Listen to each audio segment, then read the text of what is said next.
રાષ્ટ્રીય સ્વયંસેવક સંઘને 100 વર્ષ પૂર્ણ થતાં ઉપલેટામાં ભવ્ય અને વિશાળ બાઇક રેલી નીકળી। મોટી સંખ્યામાં લોકો પોતપોતાના બાઇક સાથે ડીજેના તાલે શહેરના વિવિધ માર્ગો પર નીકળેલ રેલીમાં યોજાયા। રાજકોટ જિલ્લાના ઉપલેટા શહેરમાં ભવ્ય બાઇક રેલી નીકળી હતી।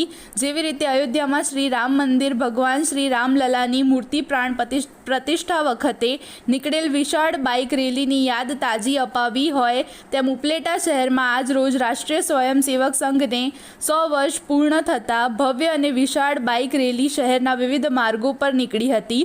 ઉપલેટા શહેરના કોલકી રોડ પર મુછાડા ચોક પાસે આવેલ પાણીના ટાંકાથી શરૂ થયેલ આ બાઇક રેલી શહેરના વિવિધ રસ્તાઓના માર્ગે ડીજેના તાલે બાઇક રેલી નીકળી હતી। જેમાં મોટી સંખ્યામાં નાના મોટા સૌ બાળકો, યુવાનો, વડીલો ભારે ઉમંગ સાથે બાઇક રેલીમાં જોડાયા હતા। આ બાઇક રેલીમાં 550 કરતાં પણ વધારે બાઇક ચાલકો જોડાયા હતા અને જય શ્રી રામના જયઘોષ સાથે ભારે ઉત્સાહ સાથે જોડાયા। આ બાઇક રેલી શહેરના જનતા ગાર્ડન પાસે આવેલ શ્રી રામ મંદિર ખાતે પહોંચી હતી, જ્યાં વિશાળ બાઇક રેલીનું સમાપન કરવામાં આવ્યું। ખાસ કરીને આવતીકાલે ઉપલેટા શહેરમાં અલગ અલગ જગ્યાએ 8 વસ્તીના વિભાગમાં એક સાથે 8 હિન્દુ સંમેલનો બપોરે 3.5 કલાકે યોજાશે। પોતપોતાના વિસ્તારમાં લાગુ પડતા સંમેલનોમાં જોડાવા માટે સમસ્ત હિન્દુ સમાજ ઉપલેટા દ્વારા લોકોને અપીલ કરવામાં આવે છે। કૌશલ પરમાર, હિન્દુ સંમેલન સમિતિ ઉપલેટા। આજ રોજ હિન્દુ સંમેલન જે થવા જઈ રહ્યા છે એ સંદર્ભે વિશાળ બાઇક રેલીનું આયોજન થયું હતું, જેમાં હજારો લોકોની ઉપસ્થિતિ હતી।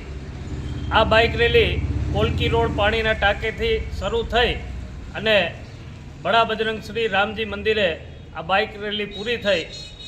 આવતીકાલે એટલે કે તારીખ 1 અને રવિવારે જે વિવિધ સ્થળોએ હિન્દુ સંમેલનો થવા જઈ રહ્યા છે, આ હિન્દુ સંમેલનોની અંદર દરેક ભાઈઓ બહેનો, ધર્મપ્રેમી, રાષ્ટ્રપ્રેમી ભાઈઓ બહેનો પરિવાર સહ આ હિન્દુ સંમેલનની અંદર પહોંચે અને આ હિન્દુ સંમેલનને ખૂબ સારી રીતે માણે। અલગ અલગ પ્રકારના સાંસ્કૃતિક કાર્યક્રમો પણ આ હિન્દુ સંમેલનની અંદર થવાના છે અને આપણા ભારતના કહેવાતા દેશી ટાર્જન એ પણ બધા હિન્દુ સંમેલનની અંદર રહી અને ગૌ માતા અને પંચગવ્યનું માતમ શું છે એ કહેવાના છે।